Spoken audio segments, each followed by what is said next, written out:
Hello, everyone. Thank you for tuning in to Deborah Kobylt Live. That makes you want to dance. That makes me just want to go out and put on a kilt and do my thing. Thanks for being here. And in studio with me today is Laura Carruthers. Thank you so much for being here. Thank you. Laura is a 6-time national champion Scottish Highland dancer. Don't worry. If you don't know what that is, she's going to explain it in a minute. You're also an award-winning filmmaker, and in New York City this April 26th, will be the world theatrical premiere of your film, Grace Fury. Congratulations on that. Well, thank you so much. You must be excited and nervous and everything because this is an autobiographical film. Yes, it is, essentially. Tell me a little bit about you. First of all, what is Scottish Highland dancing? Because most people will immediately think of river dance, the Irish dancing. That's correct. We've got some pictures of you also dancing. Tell me what that is. Right. Well, as you said, I mean, the river dance concept came really out of that Irish step dancing I love that. side of Celtic dance, whereas the Scottish Highland actually draws a little bit more from ballet fundamentals and techniques, yet it has all that buoyancy, but the Irish dance has that audible factor in that it's foot-rendered rhythm. It's all about rhythm. Well, you know what I liked about that? How their arms were off to the side. Correct. And I used to skate, and I would take from that, and I would do a couple of routines with my arms to the side, which is very hard to do if you're skating. It is. But I love the Irish dancing, but now you familiarize me with the Scottish Highland dancing. Which does use the upper body. It's incredible. Right. It coordinates, it's coordinating the upper and the lower body. It requires all that strength and turnout. And as I said, it really does share a lot of fundamentals with ballet. It's been balletified, as we say, over the years. But there is a definite distinction, even in terms of what we wear. And as I said, the Irish have really dominated in terms of the hard shoe. Look at you there. Irish step dancing is very popular, has been popular, and what people usually think of. But so part of my mission is to also get people to be aware of the what Scottish aspect of Celtic dance. It's very hard to do. Tell me how you got into this Scottish Highland dancing. You grew up in? I was born in Burbank, California. Yes. I don't know if there's a lot of St. Joseph's Scottish. St. Joseph's Hospital. Were they just dancing the Scottish jig when you were born? I mean, perhaps so. I really can't explain where the dance thing comes from. My father got involved in the Scottish Highland Games, and I was already drawn to dance. And mom is a mathematician. She's a mathematician. We have some opera singers in the family. We have musicians, but the dance thing is very new. Well, you toss all those genetics together. Mm-hmm. Okay, so it came out a different way. Out pops out a dancer, right? Right. So you were a little kid, but your dad at least was interested in what did you call it, the Scottish Games? The Scottish athletics. He was very involved. If you've ever been to a Scottish Highland Games, you will see athletes they're basically performing a lot of what we see on track and field. So they'll do field events where they're tossing, heavy weights, whirling hammers. They have a hammer throw. They have a shot, it's essentially like a shot put, but it's a stone put. They call it a stone put. And then you have weights that they're throwing over bars, and then caber tossing, which are like these giant telephone poles, and they flip them end over end. And these are all feats of strength. Sounds like caveman exercises, honestly. It's really those are all hard things to do, and there's so much at these festivals. I mean, there's competition in piping and drumming and pipe band competitions, and then there's also dance competitions. So my dad would go and compete in the athletics, and then, of course, I would sort of gravitate over to the dance Scottish side dancing of things, and that's lighter than the tossing of the big poles. That's and right. Like I decided that wasn't going to be for me at a very early age. So did you study this dancing as a little kid? I did. Yeah. Wonderful. I started classes when I was actually about 7 years old. I'd had a little bit of ballet already and tumbling and tap, and I took really well to that. And it's just that my dad kind of pushed the other because he was so involved in the Scottish Games. So, but yes, I had my coach, Kathy Hind, who instructed me through most of my years in Highland dancing and did extremely well in that. And so I'm trying to take it to that other place and get it into the arts world generally, and put it into film and put it onto stage in a different way than it's usually seen at the festivals. If you want to see pure Highland dancing, that is the place to definitely at the do festivals. That. But what I'm trying to do is merge now. My background is both this Highland background, but also in the classical realm and the contemporary. So I'm merging these techniques and these vocabularies. And so my mission is to, but it still remains part of my mission to point to where I've come from. And so that's why I think in some ways you can actually gain more of an audience for those traditions by going forward and trying new things and experimenting and being artistic. And that's tough to do in today's day and age. You need to sort of, join forces with a rapper or something. I mean, you think I'm not kidding, seriously, because they would probably love what you're doing and incorporate a little of what they're doing with what you're doing. And then all of a sudden, the Scottish Highland dancing is everywhere, right? It's like, who needs hip hop? We're going to do, the Highland hip hop. Yeah, the Highland hip hop. I'm telling you, I'm onto something. You check that out later and get back to me. So from there, you're also a storyteller and a writer. I mean, an artist is an artist. I really believe that, So you're involved in all the genres and getting this out there. So tell me a little bit about that. So, and also, where did you study this? Well, actually, much of what I've been doing in terms of pioneering choreographically came out of inspiration from having worked in a professional ballet company that I took to, and I went into that relatively late. But I really bonded well with the choreographer, the lead choreographer director at the time, Michael Utov, Ballet Arizona, and we put together a solo where I combined my Highland skills with his expertise in ballet, and I kind of just became very familiar with the whole process of choreography, and I really, in some cases, preferred that or enjoyed that stimulation, and so I moved out of strictly performance and decided, okay, I can work with this, or there's other things that can be done in this area. So I did that, and then from there, I had to learn by experience that just putting on productions on stage wasn't always the best way to continue to push your message or to push the mission and what you're trying to do. I felt that film was actually the better way to get to people because you have more greater people. reach, Masses. you have it to work with for a while. And so everything became, it just sort of evolved. And so a lot of what I've done film-wise has been very self-taught. I have had some mentors that have helped with quickly exposing me to certain editing programs. I do all my own editing. I do a lot of my own graphics. Well, hang on. You went to Arizona State, right? Yes, I did. And that's a really terrific school for media. It is. And you were a member But I was a history major. Isn't that the way? But still, you were around it somewhere, yes, right? Through osmosis. It's sort of, got into your veins. And you were a member of the Ballet of Arizona. Yes. Which is where you danced. That's right. But all of this was probably always ruminating in your head, the dance and getting it out to people and even on a larger format than the stage, as you said. So what gave the idea to do this film, Grace Fury, which is beautiful? Well, you are getting accolades. Thank you. This is pretty incredible. Yeah. Right. Yes, we are very thankful, very grateful.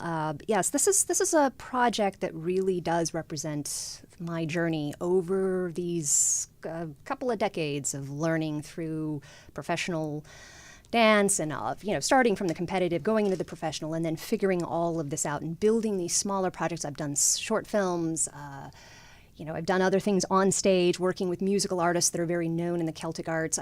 And all of those projects to me, they all play a part in this one. Right, and it led you to this. Exactly. But isn't that like anything? I mean, it's very difficult to have very little experience and then suddenly pop up with something like Grace Fury. Right. Can we cue that up and just show a little clip from Grace Fury?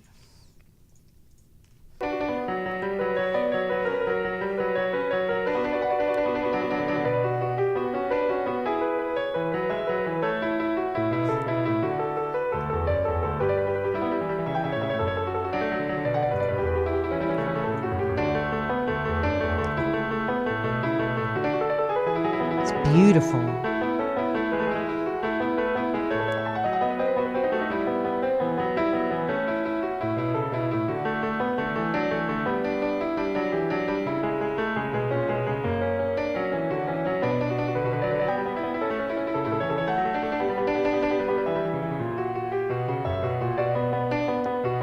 It's so rhythmic.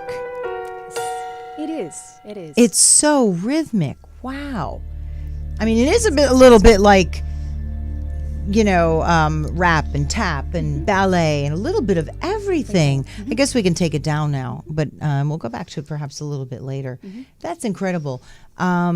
And your story is basically told through the dance in Grace Fury, right? Correct. Well, through the dance as well as those moments off stage. I like to call it a bridge project or crossover, as they say, because it's merging dance theater, dynamic dance theater, with also poetic autobiographical film. And what's the autobiographical part? Lead me through that. Like, what is that about in the film, without giving too much away? Well, really both. The merger of the two. I still want to say the dance on stage is very connected to what I start to reveal in voice in the autobiographical sections. But it's that merger that shares my sentiments and my thoughts and my about questions. What, though, in particular? Over the years, the challenges that I'm coming across at various points within my journey. So and those challenges would be about the dance, about your life, about what in particular? It can be, it depends on where we're at in the journey, but behavioral challenges that you come across when you're in a competitive tradition that's very well guarded, even when you're in the ballet bubble.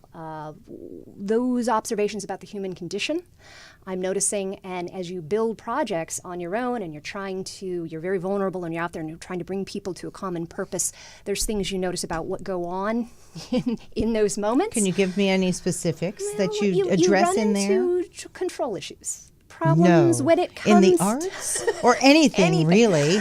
When you're trying to build something that isn't necessarily, as I say, you don't have a template. You don't have something like a Warner Brothers that's the ultimate, hey, the buck stops here and everybody knows it. When you're trying to build something independently and you're kind of hanging out there on your own and you bring in other artists who also have their agendas and things they're striving for, what I have found is oftentimes whether it be, and I'm just, composers, could be lighting designers, could be other dancers, cinematographers. You find yourself in a place where you want to proceed down this path, and there's that little bit of that tension that sits there. I would think it's anything but how in a way. Are we going to do this? I mean, because you told me yesterday that you at least self-financed this. Yes. I mean, imagine turning it over to someone else, your personal story. I would think it would be very, very difficult. It would be, and that's why eventually I've found that the best route is to go forward. If you believe in what you're doing and you feel like there is something you really do have to say and that you've learned and that's worth communicating to others and moving their hearts and minds, to say that even through those struggles, in the end, that's where Grace Fury lands, is with a great deal of peace and feeling of almost intrinsic power, that if you go through the struggle, you find out things and you learn things and you can communicate that, and that means something. That's huge.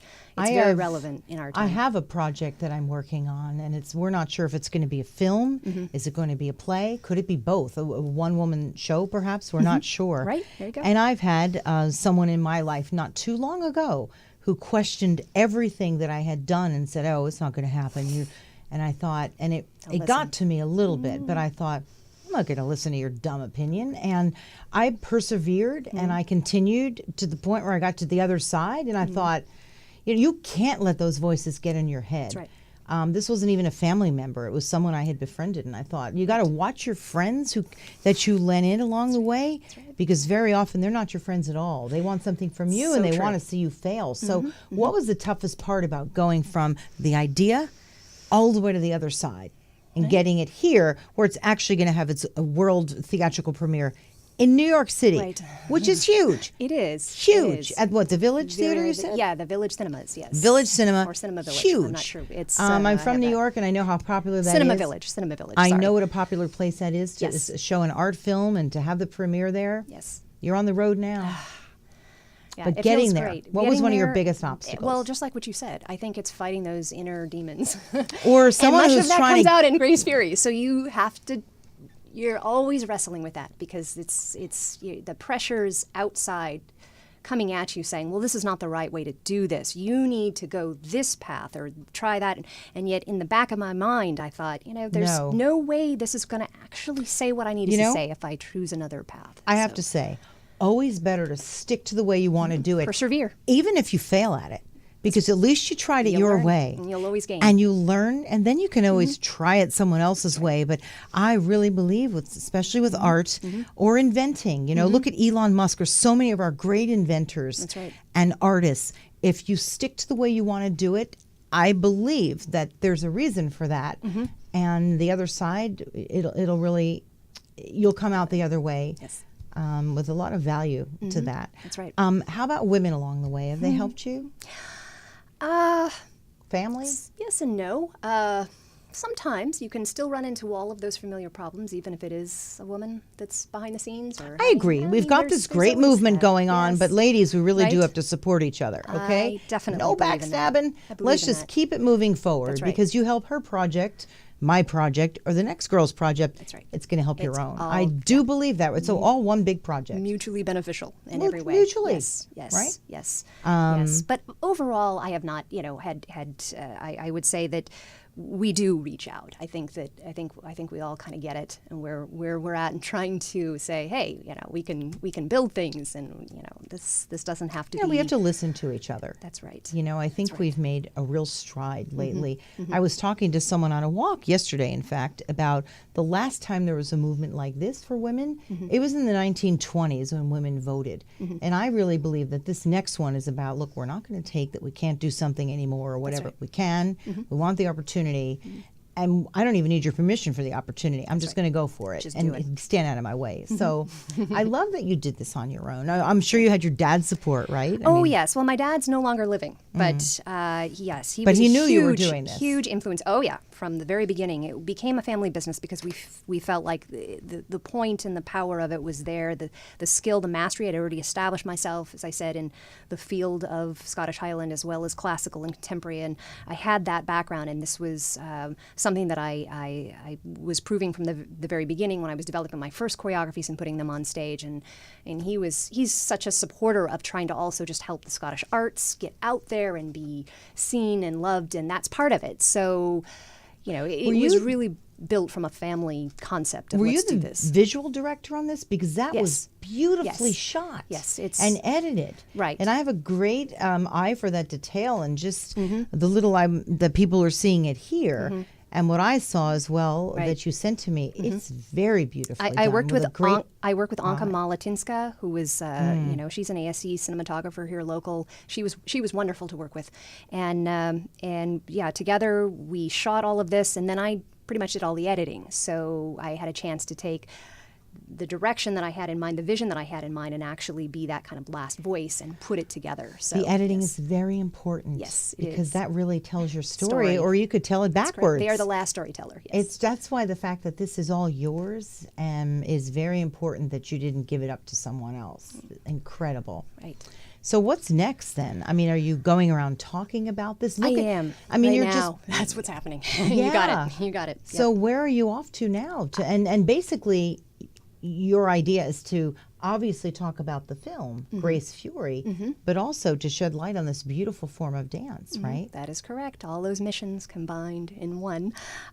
Yes, so we're off to, as we said, Manhattan is coming next month, and then after that we go off to France. We're going to be screened at the Nice International Film Festival. Oh, that is so exciting. And then Brazil Really, International Laura? Film Festival, and Amsterdam's got a festival coming up in August. So that's so far this year. So we're still waiting to see if there might be others that'll open up, but we're going for it.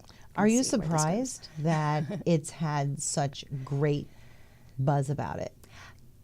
I'm very, as I said, I'm very grateful, because honestly I wasn't certain how it might fare. Because it bridges those areas of dance theater and film. I didn't know that the film festival crowd would necessarily respond to it, because it has that other element of stage, and it's not often looked upon as the usual thing you would see in a film, as we all have come to kind of understand or think about a film. So it was kind of putting in this concept of performing arts, very, very stage orientated, in with the other, and so I was hoping that would come across. And so far, I'm very happy with the way that it has been received for those festivals that are really open to that, and I think that's great. I'm so glad that they're out there and they get it.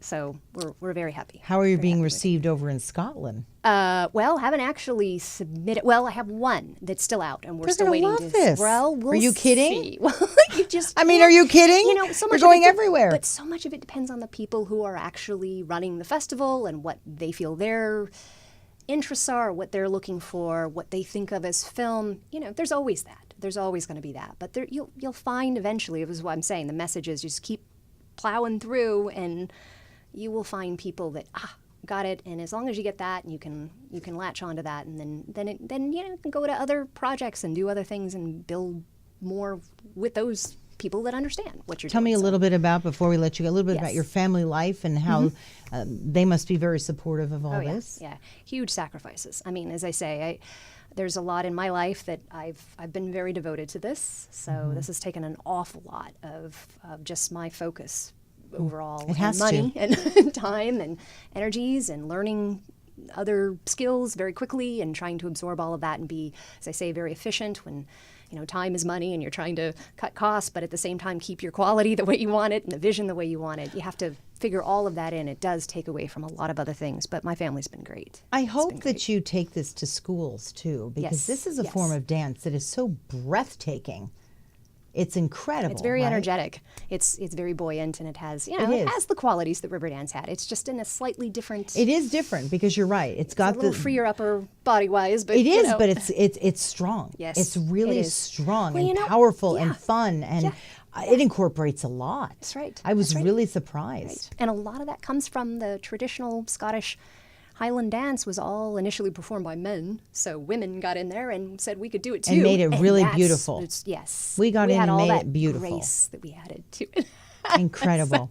Anything you want to mention? Because before I let you go, I'm actually going to end our program with a little more of your film, because thank it's truly incredible for a few you so minutes, much. actually. Thanks. Anything you'd like to add? No, I'm just Shout out hoping that to other people. No, I just want other people to just find the art in themselves and to go for it with what they have and with each other, and it's worth it. It's very intrinsically powerful, and it's very progressive for all. It really does help society. Help us to become a better us, and I think that's the real message. That is the message, and to support one another. Yes. And listen to your inner voice. That's right. And speaking of inner voices, I have to give a plug out to what we're doing tomorrow night over at Flappers Comedy Club. And what a name, Flappers, in Burbank, California. And I'm doing this. I'm talking about being terrified. I don't do stand-up comedy. That's not what I do. But I have a story that we're telling. We're not sure right now. Is it going to be a film? Is it going to be a play? Someone suggested that I perform in it, and I thought, "Oh, you're kidding!" Because I'm very nervous as a performer. As an interviewer, easy because there's a camera there, right? But as a performer, whoa! So I decided to try stand-up comedy. There you go. Tomorrow night, who knows? I could just roll off the stage. But everybody, shout out to Flappers tomorrow night, Thursday, if you're in LA at in Burbank. So 8:00. Now we're going to end our show with your beautiful film, Grace and Fury, Laura Carruthers. Am I saying that right? You are. Because I always spell it out phonetically. That's what it is. Thank you so much for being here. And you. everyone, please Appreciate take a look at Grace Fury. See you next week.